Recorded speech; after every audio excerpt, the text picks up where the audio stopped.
नमस्कार, सत श्री अकाल, अस्सलाम वालेकुम, जय जुनेद में स्वागत है इंडिया के नंबर 1 स्टडी प्लेटफॉर्म सिंकोरी एजुकेशन पर, जहां अक्षर जैन स्वागत करता है दोस्तों आपका। और जहां पर मैं आज बात करने वाला हूं कंट्रोल एंड कोऑर्डिनेशन के टॉप मोस्ट इंपॉर्टेंट क्वेश्चंस की।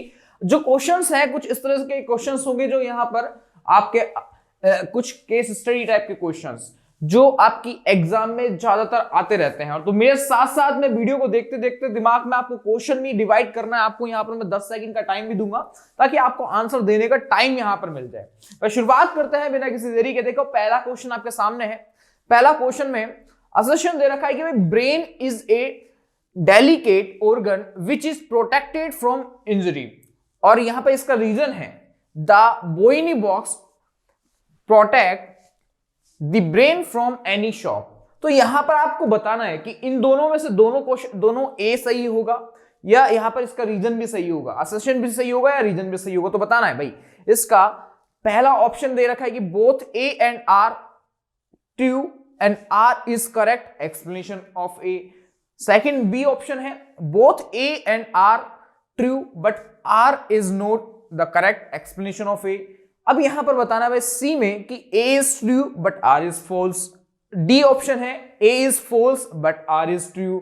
और ई ऑप्शन है both A and R false. अब इनमें से सही कौन सा आंसर होगा भाई? आपके पास विदिन ओनली 10 सेकंड का टाइम यहां पर है मेरे प्यारे बच्चे।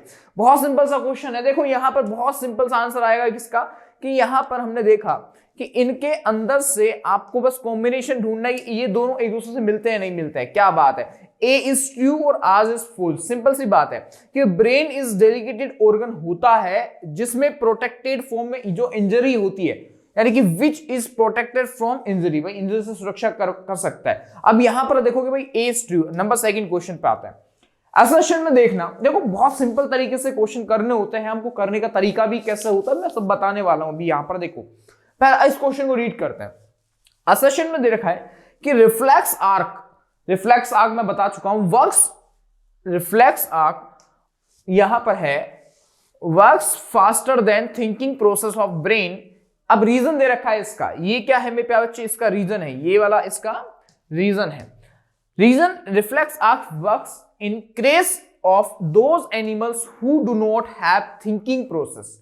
अब यहां पर बताओ कि आपको पता है कि भाई यहां पर works faster than thinking process, भाई सोचने से भी फास्ट काम करता है क्या रिफ्लेक्स आर्क आपका?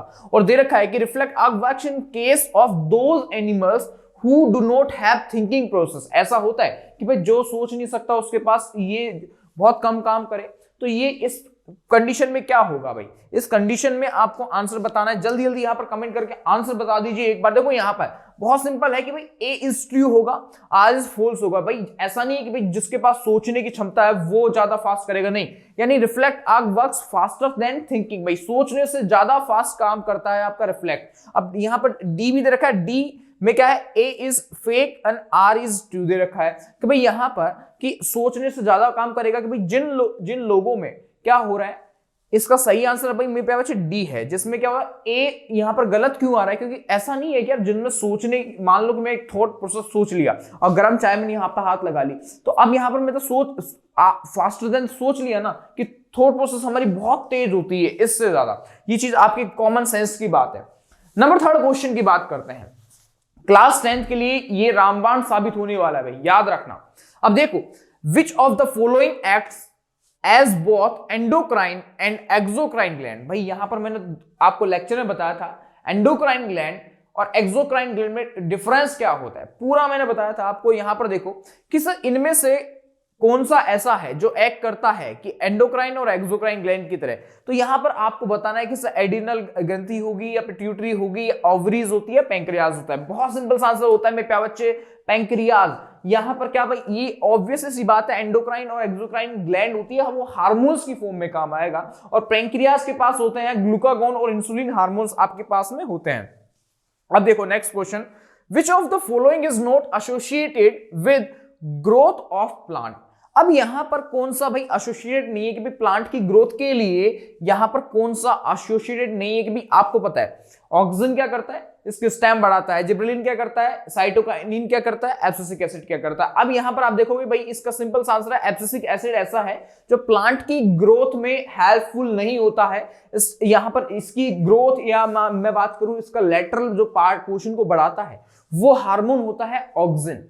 ऑक्सिन का मेन काम क्या है, इसकी स्टेम लेवल को बढ़ाना, और यहां पर हम बता सकते हैं कि एब्सिसिक ऐसा एसिड होता है जो प्लांट की ग्रोथ में हेल्पफुल नहीं होता है। ये चीज आप बता सकते हैं। नेक्स्ट क्वेश्चन देखिएगा, which hormone regulates the ionic balance in the body. भाई ऐसा कौन सा हार्मोन है जो हमारी या रेगुलेशन में काम आता है, रेगुलेट करता है हार्मोन्स को। तो आप बता सकते हैं सर ग्लूकागोन आपके कहां से होता है, मैंने बताया अभी पैंक्रियास से होता है, थायरोक्सिन होता है थायराइड ग्लैंड से, और टेस्टोस्टेरोन हमारे अंदर बनता है भाई यहाँ पर रिप्रोडक्टिव हार्मोन है, वैसोप्रेसिन होता है। अब यहाँ पर बताओ कि भाई ये हमारी बॉडी में कौन सा आयनिक बैलेंस करता है, ऐसा कौन सा हार्मोन है। तो बहुत सिंपल सा आंसर है इसका कि वैसोप्रेसिन होता है जो हमारी बॉडी के अंदर क्या करता है, आयनिक बैलेंस करता है, हार्मोन्स को रेगुलेट करता है। नंबर 6 क्वेश्चन आपका आता है, the main effect of cytokinin in plant is. भाई यहां पर मेन इफेक्ट क्या होता है साइटोकाइनिन का। तो मेरे प्यारे बच्चों यहां पर एक पहला ऑप्शन है improve the quality of fruits. भाई किसकी क्वालिटी की बात कर रहे हैं, फ्रूट्स की क्वालिटी की बात कर रहे हैं। नंबर बी है prevent the growth of lateral bud. भाई यहां पर किसकी बात कर रहे हैं, लेटरल बड की ग्रोथ की बात कर रहे हैं। साथ में regulate opening and closing of stomata, guard cell के अंदर प्रेजेंट होते हैं स्टोमेटा, और यहां पर बात कर रहे हैं regulate opening and closing of stomata. अब यहां स्टिमुलेट सेल डिवीजन, यानी सेल डिवीजन को स्टिमुलेट करेगा। तो यहां पर the main effect of cytokinin का इनमें से कौन सा ऐसा इफेक्ट है जो काम करेगा। बहुत सिंपल सा आंसर आता है भाई यहां पर स्टिमुलस, यानी कि यहां पर क्या करता है सेल डिवीजन को स्टिमुलेट करता है। ये चीज आपको यहां दिमाग में होनी चाहिए, साइटोकाइनिन यहां पर मेन क्या करता है, सेल डिवीजन को स्टिमुलेट करेगा। ये एक एक फंक्शन दिमाग में होगा तो एक एक क्वेश्चन को करने में मजा भी बहुत आने वाला है मेरे प्यारे बच्चों। अब देखो यहां पर reflex action are meditated through. भाई किसके द्वारा यहां मेडिटेटेड हो रहा है, तो बहुत सिंपल सा आंसर है रिफ्लेक्स एक्शन आपका स्पाइनल कोड के थ्रू। यहां पर देखो रिफ्लेक्स आर्क होता है, स्पाइनल कोड के थ्रू ब्रेन तक पहुंचता है, ये आपको सभी को पता है, तो आपको पर्टिकुलर आंसर पता होना चाहिए। क्वेश्चन नंबर 8 देखिएगा, बहुत इंपॉर्टेंट क्वेश्चन पूछा है कि how many pairs of cranial nerves are present in man. भाई मेंस के अंदर कितनी क्रेनियल नर्व होती है, ये मैंने आपको बताई थी कि सर ये होती है कितनी, भाई आपकी कम से कम 12 यहां पर क्या होती है, आपकी क्रेनियल नर्व्स होती है ह्यूमन के अंदर। और यहां पर देखोगे 9 क्वेश्चन नंबर में, any change in the environment to which an organism response is called. भाई इसको हम क्या बोलते हैं कि भाई एनवायरमेंट में चेंजेस जो हो रहा है वो रेस्पॉन्स किस फॉर्म में होगा। भाई ये आपको बताना है कि any change in the environment, question को पढ़ो, to which an organism response is called. भाई ऑब्वियस सी बात है कि हम बोलते हैं स्टिमुलस आ रहा है, एनवायरमेंट में कोई भी चेंज हो रहा है स्टिमुलस दे रहा है, गर्म चाय लगा दी भाई हमारी बॉडी को स्टिमुलस वहां से मिलता है, सेंसरी नर्व्स वहां से काम करते हैं, सेंसरी जो न्यूरॉन होती है वो एक्टिव हो जाती है। ठीक है, अब देखो यहां पर नेक्स्ट क्वेश्चन, क्वेश्चन नंबर 10 की बात करते हैं। The highest coordinating centre in the human body is. भाई हाईएस्ट कोऑर्डिनेटिंग सेंटर कौन सा है हमारे ह्यूमन बॉडी का, तो आप बता सकते हैं कि भाई कोऑर्डिनेशन कौन करता है। आपको पता है कि ऑलरेडी आपके दिमाग में आंसर है कि ब्रेन से ज्यादा कोऑर्डिनेट कोई कर ही नहीं सकता।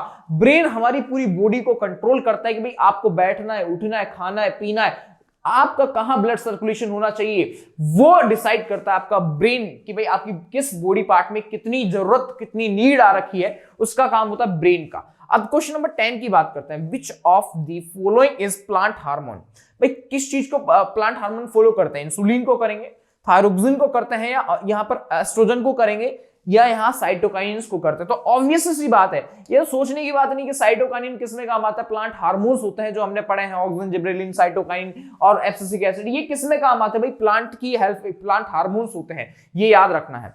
अब देखो विच पार्ट ऑफ न्यूरोस या nervous system controls the reflex activities of the body. अब यहां पर पूछा है कि भाई ऐसा कौन सा पार्ट है जो नर्वस सिस्टम में कंट्रोल करता है रिफ्लेक्स एक्शंस, जितनी भी एक्टिविटीज होती है बॉडी में उसको। तो यहां पर आपको बहुत सिंपल सा यहां पर लगाना है कि सर जो हमारा स्पाइनल कोड होती है उसके थ्रू ब्रेन तक ये पूरा सिस्टम पहुंचता है। ये क्वेश्चन आपको यहां पर याद करना है और एक एक दो दो नंबर में क्वेश्चन आपके आ जाते हैं, आपकी एग्जाम में कंफर्म ऐसे क्वेश्चन आपके आने वाले हैं। आज हम बात कर रहे हैं कंट्रोल एंड कोऑर्डिनेशन जो चैप्टर है उसमें से मैंने मेन क्वेश्चंस आपके उठाए हैं, तो यहां से जितने भी क्वेश्चंस आपके बनेंगे पूरे क्वेश्चंस मैं यहां पर कराने वाला हूं। एक एक क्वेश्चन पे ध्यान दीजिए। अगला क्वेश्चन नंबर 13 देखिएगा, a part of the body which respond to the instructions sent from nervous system is called. भाई यहां पर बहुत सिंपल सी चीज पूछी है कि a part of the body which response to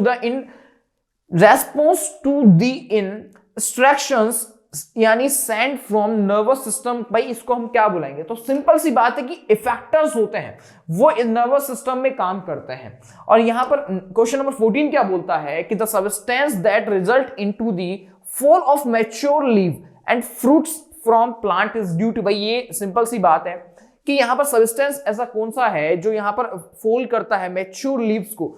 ये सिंपल सी बात है कि आपका जिब्रेलिन होता है जो यहां पर जो आपकी लीव्स गल जाती है ना, यानी कि खराब हो जाती है, भाई उनको वापस क्या करता है, वहां पर उनको गिरा के एक नई लीव्स लाने में हेल्पफुल भी होता है, मैच्योर लीव्स लाने में। अब देखो यहां पर which nerve transmitted impulse from the central nervous system toward muscle cell.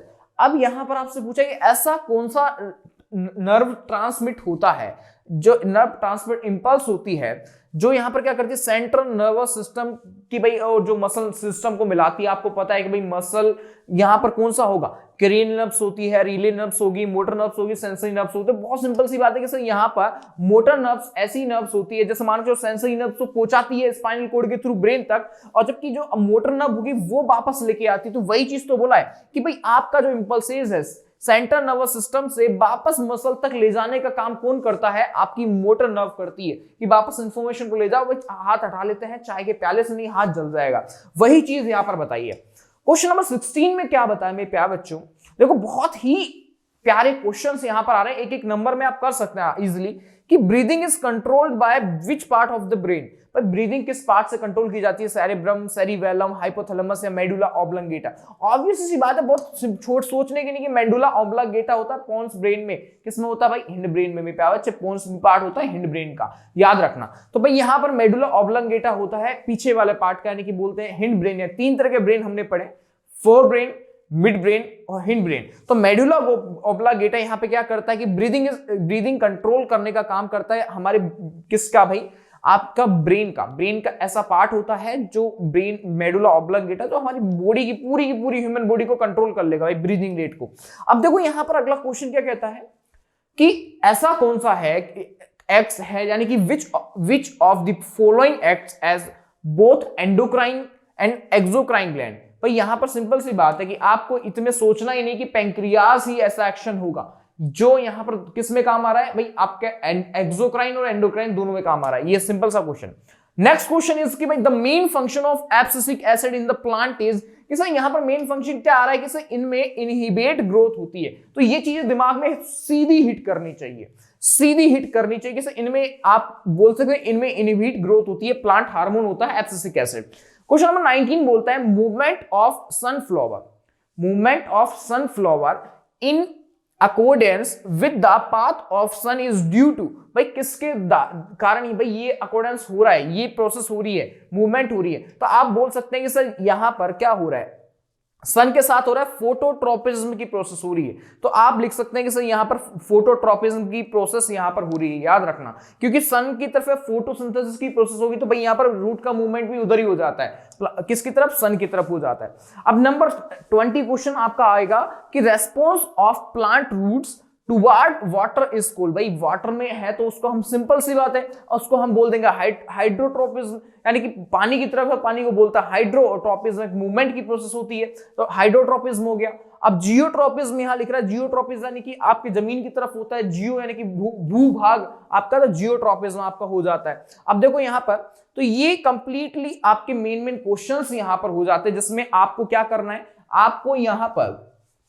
Completely in important questions को यहां पर देखना है कि सर कैसे कैसे क्वेश्चंस आपके यहां पर आने वाले हैं। तो आज मैंने यहां पर बात की, आपके एक चैप्टर है कंट्रोल एंड कोऑर्डिनेशन, उसके बारे में मैंने यहां पर बात की completely, control and coordination coordination के बारे में यहां पर मैंने आपको बताया कि सर इसमें इंपॉर्टेंट जितने भी क्वेश्चन होंगे मैं पूरे इंपॉर्टेंट क्वेश्चंस करा दूंगा। आप चाहते हैं कि सर इसकी पीडीएफ हमको मिल जाए, तो आपको पीडीएफ लेने के लिए बहुत सिंपल सा तरीका अपनाना है। जाना है किस पर, टेलीग्राम चैनल पर, और टेलीग्राम चैनल पर सर्च क्या करना है, सिंकोरी क्लास 10th आप सर्च करोगे तो वहां पर ये पीडीएफ आपको मिल जाएगी। पीडीएफ के साथ में वहां पर जो भी आपकी लाइव क्लासेस रेगुलर बेसिस में लग रही है उसका आपको टाइम के साथ में वहां पर जो भी आपका हैंड रिटन नोट्स होते हैं वो भी आपको वहां पर अवेलेबल हो जाएंगे। तो मेरे प्यारे बच्चों, यहां पर बिना किसी देरी के एक बार पूरे क्वेश्चंस को रिवाइज कीजिए। अब मैं नेक्स्ट वीडियो में भी आपके कंट्रोल एंड कोऑर्डिनेशन के कुछ क्वेश्चंस हैं, किस अलग तरीके क्वेश्चंस है। अभी आज हमने केस स्टडी टाइप के असोसिएशन रीजन के क्वेश्चंस हमने किए कि कैसे कैसा क्वेश्चंस आपके आते हैं। एक अंदाजा आपको हो गया होगा कि भाई बहुत छोटी सी वीडियो में आपको अंदाजा होगा कि इस चैप्टर में से कैसे कैसे क्वेश्चन आ सकते हैं। तो जितने भी पीवाईक्यूज हैं वो मैंने यहां पर लिए। अब नेक्स्ट वीडियो में भी जैसे क्वेश्चन होंगे वैसे क्वेश्चन आपके सामने मैं लेकर आऊंगा एक नए तरीके से। तो बच्चा मिलता है अगली वीडियो में वही जोश और वही एनर्जी के साथ। जय हिंद।